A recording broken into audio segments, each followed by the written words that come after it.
Welcome to the Digital Marketing News. I'm Tiffani Allen. And with your first story this week, I am Joshua Nite. Yes. Hey, I want to talk about something that goes from a thing that I kind of understand to a thing that I don't really understand at all. I love it. Let's start with Instagram. Okay. Something that is popular among the millennials and Sure. other children, but which I am still struggling to find my place on. Well, I put up pictures sometimes, you know, but Instagram is going after a platform which I really don't understand at all, but TikTok.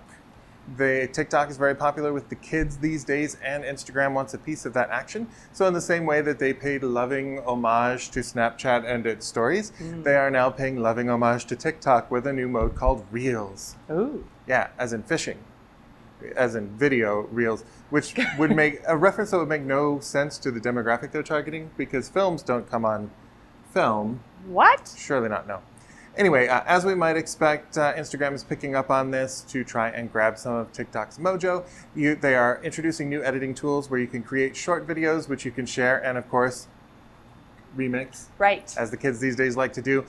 You can also include music from Facebook's growing music library, and you have some options for some cool editing tricks. So keep an eye on this, marketers. It's rolling out in Brazil for a test run, but then it is going wide, and soon every functionality from every platform will be on Instagram or Facebook, and we will never need to go anywhere else again. How convenient. Wonderful. Speaking of social media platforms. And we were. Snapchat introduces extended play commercials. Oh, I love commercials, and I hate when they're so short. I know. You need more context, right? Exactly. So in addition to the standard 6-second unskippables, you can now extend the content up to 3 minutes. But folks will still be able to skip after 6 seconds. So it's still important to make sure you get your creative hook and your angle in there early, so folks will want to continue to view your content. Yeah, it's not enough to just have an exciting 6 seconds and then it gets super boring, because at any point they can ditch right out of you. Exactly. You cannot trap them in a 3-second commercial. Right. That sounds like my own personal hell. So speaking of my own personal hell, Twitter has added... Just kidding, Twitter, please don't ban my account. Hashtag love you, hashtag BFFFFFFF. Twitter has added a conversation insights tool, so they're kind of borrowing a little mojo from those social listening services, adding an interactive graph that can display how many tweets are happening about your brand or a specific account. Actually attached to the brand, got to be a specific account. But you can see the top accounts that are talking about your brand. You can see a timeline of tweets about the brand or a handle that are filtered by engagement or format or verification status. One thing that you cannot do, though, is sentiment analysis yet. Okay. So that is something that we'll still have to rely on those third-party tools for. But this is handy to give you, I think, an overview of how your account's doing and who's talking about it. Certainly can raise some issues that you can explore in some more robust tools. So good on you, Twitter. Thank you, Josh. As a senior content marketing manager at TopRank Marketing, Senior. I can see how the Twitter conversation would be exciting for you. It would. That was a very personalized segue. I appreciate that. Thank you. I practiced. So speaking of personalization, did you know that nearly half of businesses aren't investing in personalization tools yet? No. Yes. That can't be right. Right. Surely. So 325 digital customer experience executives were surveyed by Simpler Media, and 27% are conducting limited experiments with personalization. Only 9% are getting benefits from personalization tools overall. Woof.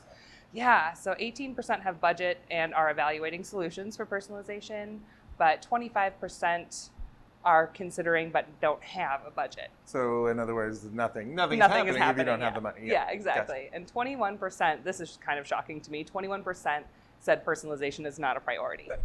Right? So we sit here on the news every Friday and tell you how important it is to do personalization, and here we are. So again, if you have the budget, or maybe make the budget, give it a shot, maybe start a pilot, expand out, but definitely something customers are starting to expect. So if this is you, think about it.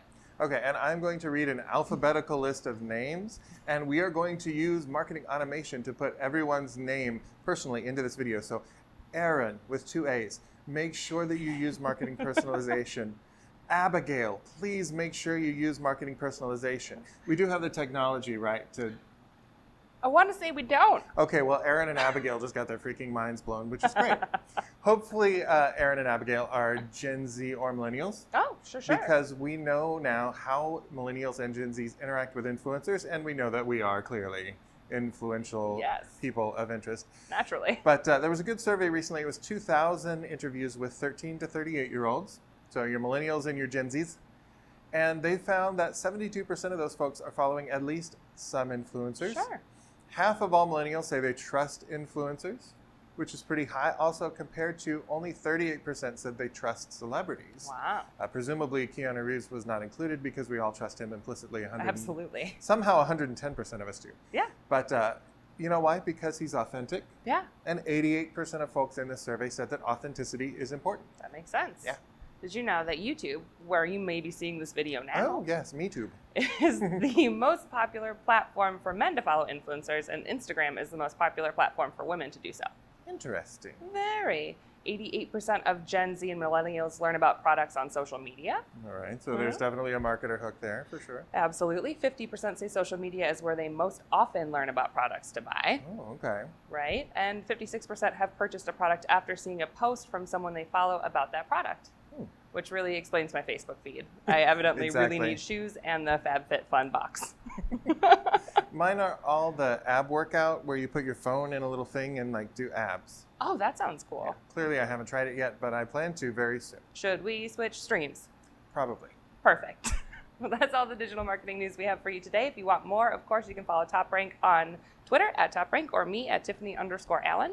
Yep, and you can find me on Twitter at Nitewrites. That's NITEWRITES. And please do subscribe on YouTube or on our blog for all the awesome content that you can handle. And we'll see you next week. Thanks for tuning in. Bye.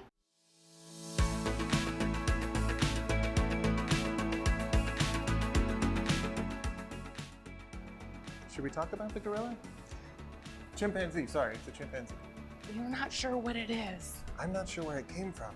It's watching us. It's scary.